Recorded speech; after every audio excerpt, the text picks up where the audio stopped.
সম্প্রতি ও গণতন্ত্র বিশাল জনসভা ঠাকুরগাঁও জেলা হরিপুর উপজেলার ঈদগাহ ময়দানে। সম্প্রতি ও গণতন্ত্রের রক্ষা ফ্যাসিস্ট হাসিনার এবং তার দোসরাদের বিচারের দাবিতে বিশাল জনসভা। উক্ত জনসভায় বক্তব্য রাখলেন বিএনপির মহাসচিব মির্জা ফখরুল ইসলাম আলমগীর।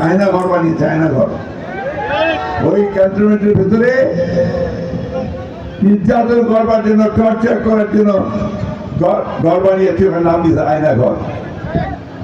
আর দেশের সমস্ত নামি দামি মানুষ, ছাত্র, বিএনপি, জামাত ইসলামের সব লোকজনকে ধরে ধরে নিয়ে ওখানে পড়েছে, নির্যাতন করেছে। আমাদের গোলাম আজম সাহেবের ছেলে ব্রিগেডিয়ার করার অপরাধে, জামাত করার অপরাধে আপনাদেরকে জেলে পুরে রাখা হয়েছে, তাই না বন্ধুগণ?